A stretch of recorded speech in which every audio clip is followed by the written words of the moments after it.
You know, one of the most fun things about doing arguments? Messing with people.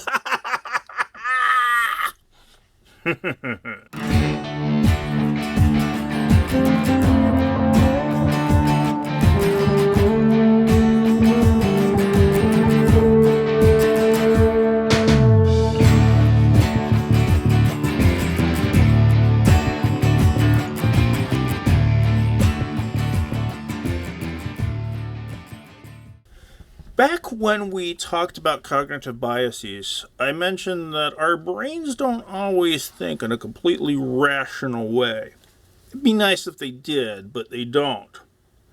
But that's not the only times you find rationality failing us, because a lot of people will go out of their way to try to mess with you by screwing up logic. Gotta know how to knock these people down, right? The absolute best thing about logic is that when you apply it right, you can end up learning an awful lot that you wouldn't be able to learn otherwise. And I think about this a lot because I don't think people get enough training in logic, and looking out in the world, I don't think enough people use it. But while I was doing my last batch of grading, I had a little bit of a logical epiphany. You see, I was listening to some music, and I was listening to the new Lady Gaga album. I like it a lot. But in between papers, I would look up interesting stuff to keep my mind from imploding. And I found out that Lady Gaga, great album. I found out that Lady Gaga actually has fibromyalgia, which is really interesting for me because my mom has fibromyalgia. So you know what this means logically, right? It means that Lady Gaga must be my mom. What? You don't believe me? Well, let's try another use of logic. At this point, if you don't believe in global warming, you're probably, how can I say this without being too insulting? Not paying attention? And I know that mankind has been looking to try to figure out what we're going to do about global warming, but I've figured out the answer using nothing but logic. We need to have more pirates. Because, look at the chart. In 1860, we had 45,000 pirates. The global temperature was like 14.3 Celsius. Year 2000... there's only 17 pirates, and the global temperature is like 15.9. That's a significant raise. And the difference here? We have less pirates. So we get more pirates, we're going to have less global warming, right? It's logical, right? Unfortunately not. It would be wonderful if it was logical, but no. This is actually a good example of the false cause logical fallacy. It's just because one thing happens concurrently with another thing doesn't mean there's an actual relationship between them. Correlation does not mean causality. If I really wanted to pursue this line of thought, I could bring in a lot more evidence, and I could try to figure it out. And say I did that. But would this prove global warming? Probably a different fallacy there. Logical fallacies show up an awful lot in our culture. People don't think about how they're putting their thoughts together. And it leads to some really silly statements, and it leads to some real damage. You might have heard of the autism advocate Jenny McCarthy. Coincidentally enough, she got her start on an MTV show and then by working with Playboy an awful lot. Who, after her son had a vaccine and developed autism, she then started a mega crusade that tried to argue that vaccines caused autism. Well, if you look at the evidence, there's none of it. Everything that ties autism to vaccines was based off of one report, which every co-author except for one has distanced themselves from, and the journal it was published in has retracted it, and tons of errors in the study have been shown. There isn't a connection. But people just, hey, this happened and then this happened, so this must be the cause of this. It leads to a lot of interesting logical fallacies, and it tends to lead to a lot of divisiveness as well. Logical fallacies affect us in other ways. I'm a part of a few poker games. At least I was before a deadly disease started coming around and causing everybody to never leave their houses. One of the things you notice in poker games, even among people who really should know better, and I've got a department poker game, so we're talking a bunch of people with higher degrees, is that people will still talk about their run of cards or their luck. I can't quit now. I know I've been losing all night, but I'm due.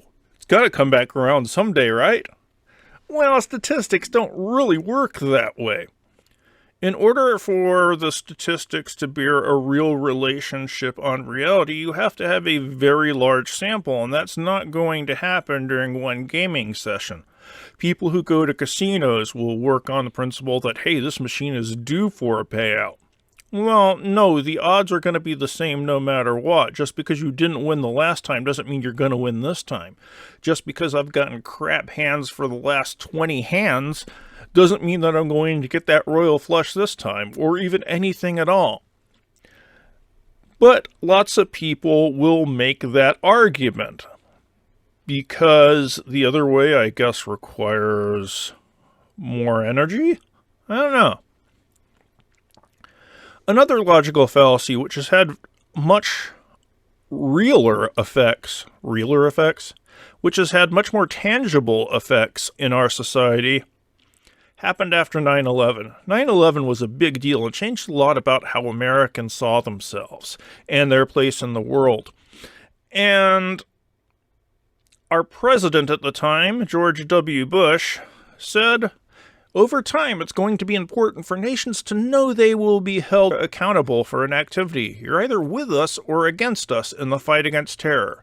So if you're not going full support in our effort to hunt down the terrorists, you might as well be on their side. Now, this is very much a logical fallacy. It's the black or white fallacy. You're presented with two alternative states as if they're the only possibilities. Is the world really that binary? I have my doubts. And so do most people. But it does take a complex situation and frame it down to two simple choices.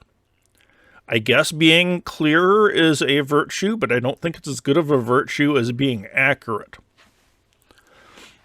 Another logical fallacy, there are a lot of good reasons to be spiritual. And I'm not trying to mock anyone's spirituality, but when people say that I know the Bible is true because the Bible says it's true, that doesn't really logically work all that well either. Circular argument, you're restating your point instead of actually proving it. Logical fallacies, when you're going to see a lot of them, and there's value to knowing them because you're going to be able to see where people's arguments go wrong. This is going to help you in figuring out who to trust, but it's also going to be the case that knowing logical fallacies, you'll be able to see where your own thinking isn't necessarily on point. And that's perhaps more important. I've mentioned once or twice that I'm a musician. And I've mentioned once or twice that I'm probably not all that successful of one when it comes down to it. My brain works the way where I tend to overthink a lot of things, and the musician thing is one of them. Musicians who have lots of skill, there are a lot of them who are very, very famous. Then there's me, who has more than once in his life played to empty rooms. I think every musician probably has, but after I play a night where there's not very many people in the audience, I have to think about the relationship between these things. Is the superstar famous because they're awesome?